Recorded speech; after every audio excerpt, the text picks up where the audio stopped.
I am honored to be back here today in the house of Rainbow Push. I'd like to give my father, the Reverend Jesse Jackson, a very special thank you for allowing me this opportunity to speak before you today on this part of our annual African American History Month. It is rather peculiar to me. I think that there are so many entertainment events now in African American History Month, you're seldom even hearing the name African American history. I'm not much on conspiracies, but it's just rather peculiar, shall I say? The Super Bowl, I remember growing up, used to be in January, and now it is in February. And there's a host of other things that come around. Now, what I would also share with you is I've seen more news coverage of Groundhog Day than I have seen of African American History Month. These persons that came before us today, and I thank you, Winona, and thank you, Jack, and I thank you for having come forward. We're going to put renewed emphasis and focus on our health care. And why is that important? I've had the opportunity to go to Alabama several times in the last year, in the Black Belt, in the Delta of Alabama, where blacks are twice as poor as whites. All of them poor, and blacks are twice as poor. And black women are dying at twice the rate of white women. Neither black nor white should be dying from a disease that can be preventable and is curable. We want to fight for justice for all. This is our African American History Month. I had the opportunity not long ago to be in Washington, D.C., Dad, and I went by the Library of Congress to try to find some additional details on African American history. We have an African American female that now leads the institution, and I thought it was peculiar, follow me, at first that there is not a dedicated area for African Americans in the Library of Congress and in its history. Relax, sip tea, breathe. It doesn't take much for us to get to 10. The issue is that Dr. Carter G. Woodson's papers have been given to the Library of Congress. There is a specialist there in African American literature, papers, and history. But Dr. Carter G. Woodson, the founder of African American History Month, did not want his papers isolated, segregated in the Congress. Dr. Carter G. Woodson, born in 1875 in Huntington, West Virginia. He was born right after slavery. He is the first and the only African American to have received a PhD from Harvard University, whose parents were born into slavery. Education was not afforded to him at an early age. He was working in the coal mines. I know we've heard of Tammy Wynette and others talk about a coal miner's daughter, but from the son of a coal miner, African American. This man went back to high school at the age of 20, went on to study in college at Berea College, and then graduate. Then he went to serve in the Philippines and studied at the Sorbonne in France. Came back through Chicago working on his master's degree to get a master's in love languages. From there, he went on to Harvard. And when he got to Harvard, he noticed that African Americans were not even in the literature of the country. He could find no accomplishments that African Americans had made in all of our history. His mindset immediately went to, how can you be proud of a race if you've not read the biography, if you know nothing of its history? How can people not look upon you as civilized if you have not contributed anything meaningful to history? He was simply not a historian. He was also keenly aware of the politics and the public relations that go into understanding and misinforming persons about history. A person I have on this stage today, I want you to know, history is not dead. History is not over. History is not finished.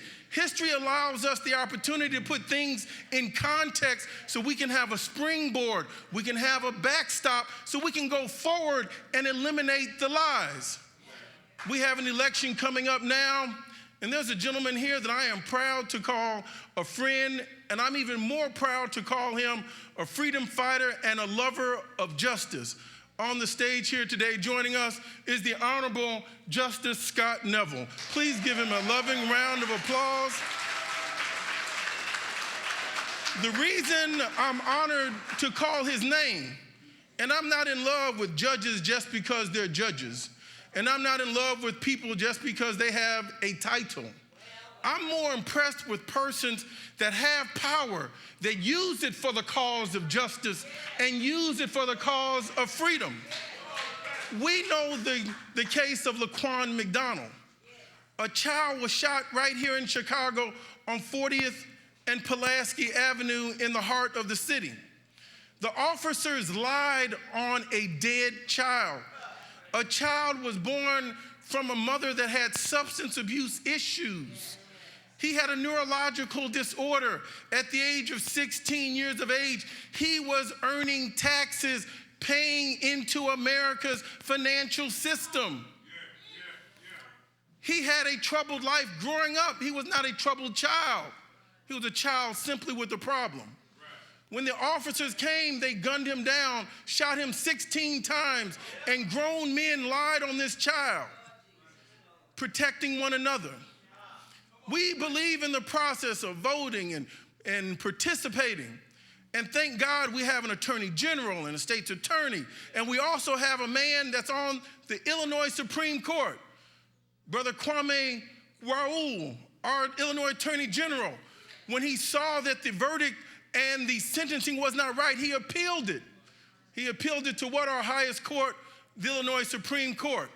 And when that paper arrived on the Illinois Supreme Court, most persons want to come along, get along. It's all right. The family's been paid. The issue's been settled. No. Justice was not served. When the Supreme Court justices had to hear it, a man of our conscience, of our votes, of our belief, he saw it. Even when the majority said it was all right and they did not want to hear the case, there was a man who had a dissenting opinion, who wrote the case on behalf of Laquan McDonald, on behalf of all of those that have been tortured, on behalf of our children that don't receive justice. I don't want to fix the blame. I want to fix the problem. Here is a solution to the problem. I can't thank you enough, Justice Neville.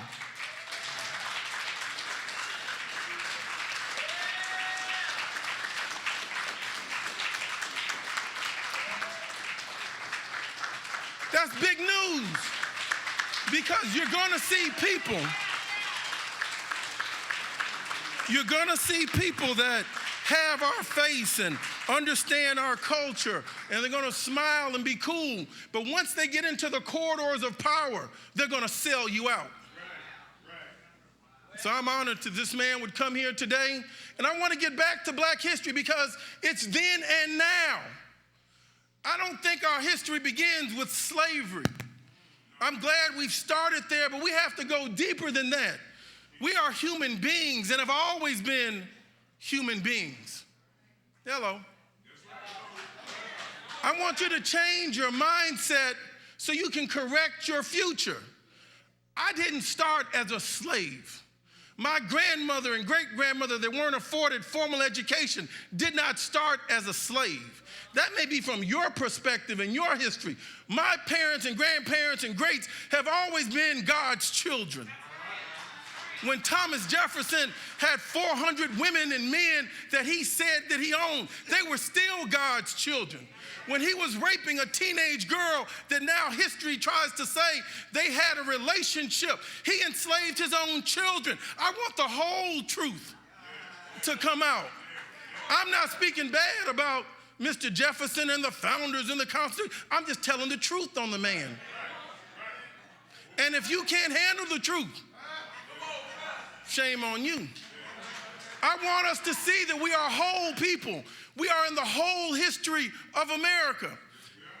I went to Austria this last year on behalf of my father, the Reverend Jesse Jackson, and they were talking about Eastern European Russian affairs.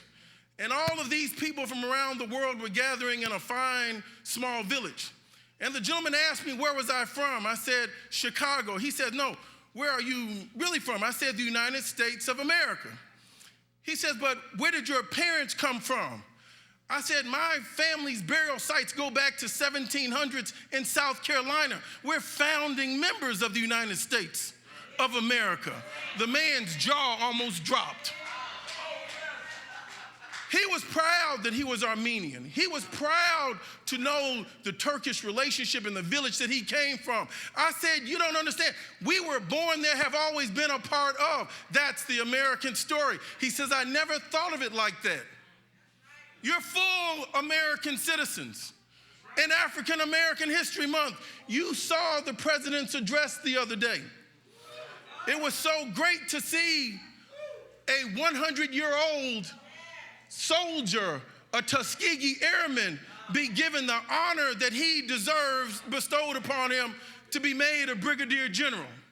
Although it was mighty late, I'm glad that he saw it and God has spared him to see such a time. But let's talk about technology and politics on all what was happening and why we need a Rainbow Push platform on why we need to put our history into context. Follow me, if you will. And if you haven't brought your children by your television, by their game, by their video screen yet, please take it from them and let them tune in so they can learn something they're not going to see in school. Let me digress one moment on that. This sort of message isn't even welcomed at schools. They say, I don't want to hear from a Jesse Jackson. That may upset the children and make the parents. I don't want to hear from his son because that may upset the children. We get blocked, locked, and stopped from going into schools to teach the children. But thank God we have a platform that my father, the Reverend Jesse Jackson, has built. When we talk about what has happened in politics and politrics, when Mr. President of the United States first got into office and he started signaling, my crowd was bigger than Obama's crowd. My crowd was bigger than Obama's crowd. That's not what he was really saying. He saw that. You saw it.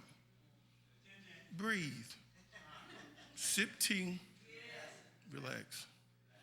He was signaling because he can count. He has numeracy.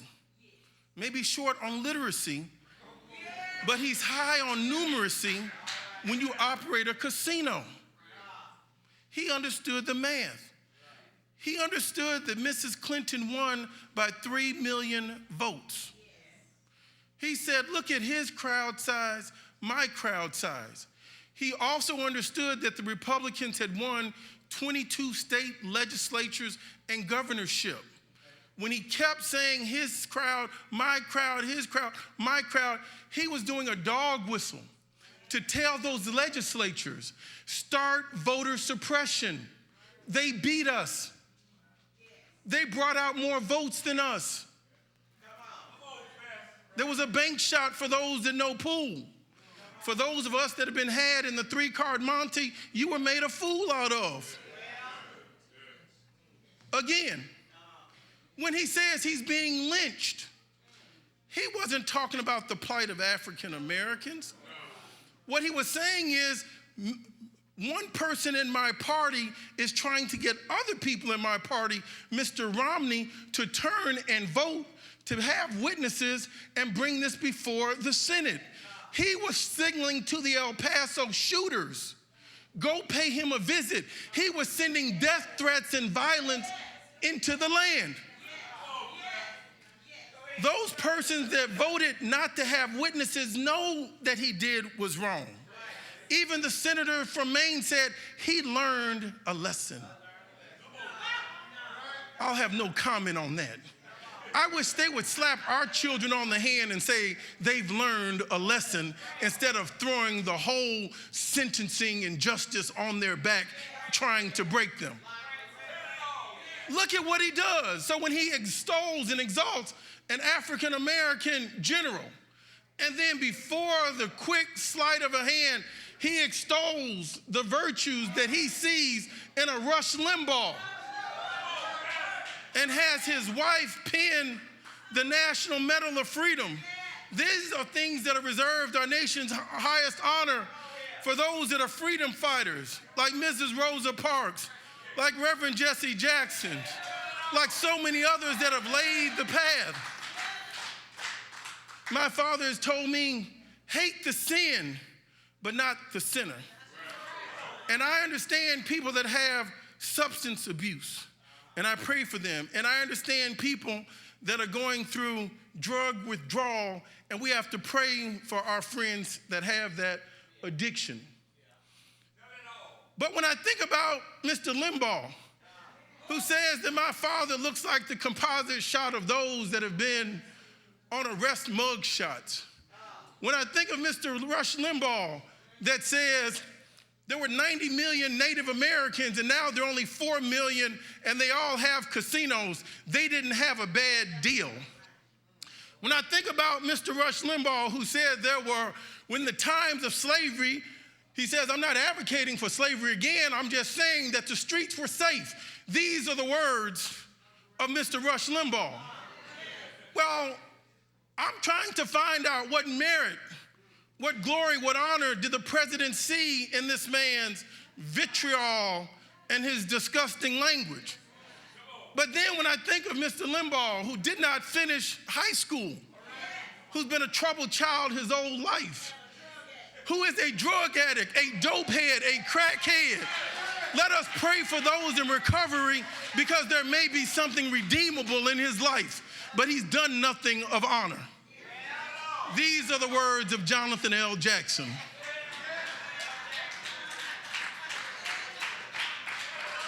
Why do we have to know about our history? Because when the president gets a man from Ohio and says this man, this African American man needs a job, and the man has no teeth in his head, and he's trying to hold his head up with pride. If you cared about that man, you could have gone to Clear Choice and got him some teeth the same day before you put him on the television. When you get one African American child and say, look at that girl, look at that single mama, we know the dog whistle that you're doing. Then you ask her in the Senate to say, now give me 1 million vouchers so I can dismantle public education. That's all trickery. I really wish you all would look at the State of the Union. He, in short, was not trying to get African Americans to vote for him. He was trying to get those that don't want to be labeled racist or those that are racist not to feel so racist and vote for him. That was the point of him talking about African Americans. It's African American History Month. We have to put not just the white on the page, but the black on the page. It's been a continuous battle for liberty and justice for all. Dr. Carter G. Woodson starting African American History Month right here in Bronzeville. Do our children through our public school system take tours to see where this great idea came from? He saw that minus the truth, you had deletion, distortion. It was propaganda. It was not history. We've been here since the founding and have always been apart. African American History Month gives our children a chance to hold their head high. And it was never intended to be about the first black this and the first black that. The truth be told, some of the first were some of the worst. It's about when you got in, did you try to expand? Did you try to make America whole? Did you try to make America better? Not simply get up there off the pain and the suffering of your people so you can profit and never look back. He wanted to tell the whole of American history. And if you do it like that, you would know the name Eli Lovejoy. You would know the gentleman down in Southern Illinois, a white abolitionist newspaper operator, owner, who was writing the literature going into Missouri to say that African Americans should be free, a true abolitionist. And what did the whites do down there? They descended upon his printing press. They killed him and threw his press into the Mississippi River because he was a nigger lover. You would know the name of Eli Lovejoy for those that are in the National Association of Blacks and Journalists. You can't do more journalism work than him. You would know the name of Viola Louisa, a white woman, Italian immigrant who went to Mississippi to be with the Freedom Riders, who they blew her brains out. You would know those that taught Mrs. Rosa Parks and the Highlanders, whites that fought for justice. Ours is not about black and white. Ours is about wrong and right. We celebrate Africans in the history of America. African American History Month. We need to teach it so our children can understand what it means to fight for the right. American history is complicated. I, like many of you, when I was a child, would fall asleep in school. I couldn't understand it. They said we were slaves. They said we did this. I saw no redeeming factor that we had done. I saw people talk about my father. I saw people talk about the civil rights leaders, only to realize you have to have a maladjusted attitude when looking at American history. You see, those that fought against slavery broke the law. Those that supported slavery were upholding the law. Those that supported the Nazis were working with the law. Those that fought the Nazis broke the law. It's contradictory, but it's also very much paradoxical and consistent. A friend of mine told me the other day, he says, Jonathan, I got an issue. He says, this is a white friend of mine, he says, my child was playing the video games during the weekday, and he knows we don't play video games during the week. But then he tells me, Dad, there is a woman who broke a law so that things could be better for everyone, and her name is Rosa Parks. He says, what can I tell him? I said, hold on, let me put my dad on the phone. And he tells him, grab your little child by the behind and tell him he's wrong. And we hung up and kept moving. So I want you to know, children can be confused on African American History Month. I've had to figure out when to tell my children about grandpa. Like, your granddad is like everybody else's granddad, Reverend Bonds. But granddad's a little different. Can't quite put a finger on it. Just know him as granddad, but he's a little different. And I just figured I'd let it play itself out. Just wait on it, wait on it. So one day my son comes home after school and he's visibly upset. And I'm like, what's wrong, son? He says, I saw a picture on the wall. And I said, that's my grandpa. And another child to school said, you're a liar. That's not your granddaddy. He didn't know what to say, so he comes home shaking up. He says, Dad, is that granddad on the wall? I said, yep, let's have a seat. Granddad has helped a lot of people for a long time. Granddad's been on the wall helping people. And you ought to be proud of granddad.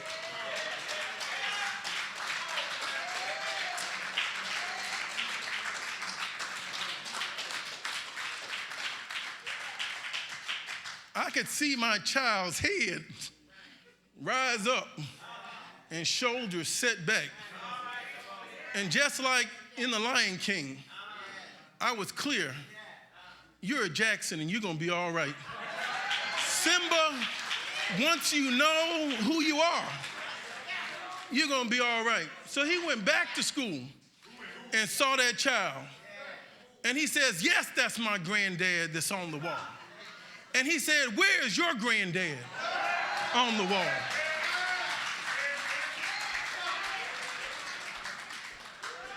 I want our coaches and our principals to know this is a fight for the lives and minds of our children. We have to fight.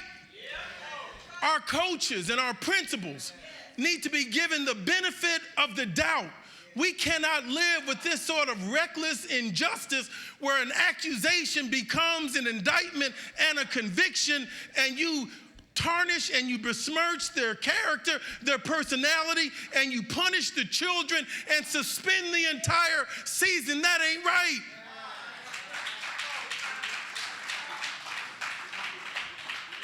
Do you remember when do you remember when Rush Limbaugh was shopping for pills and dope? And the reason I'm so hurt by Mr. Limbaugh is because nobody in their right mind could have said the things he said. So clearly he was on substance. And some very rich and powerful people have exploited this drug addict. Don't you think? He didn't know he said it. Can people on drugs be held responsible, accountable for the things they've said and done? So let's pray for that man, and let us pray he gets off the drugs that he uses. Oh, I'm going to call him that. Have you heard what he said? Being sponsored by every major corporation? Ladies and gentlemen, we have to remove the spirit of fear. You're free. Pick your head up. You'll make your children stronger. I had never had dreams and visions on being on this stage. I'm a stutterer. I was in what they called extra help class. Now they've called it special education. Now they call it something else. Well, I knew I was special. The good Lord, just like Moses, held my tongue back a little bit. When we were flying back on Thursday night from New York, and I saw, Dad, it was a storm, and it was the second scariest flight I ever had in my life. I realized we were just like a little piece of sand in the winds, and the plane was dropping and shaking. Reverend, I had to open my Bible, and I saw that God made a covenant. He promised not to put the flood back on the earth, even after the earth had descended. That's the only way I found some hope and some counsel and some comfort. Lord, we need the covenant to be seen. What this man is doing in D.C., I'm not afraid of, because we have the power to stop him. We have to fight for one person, one vote.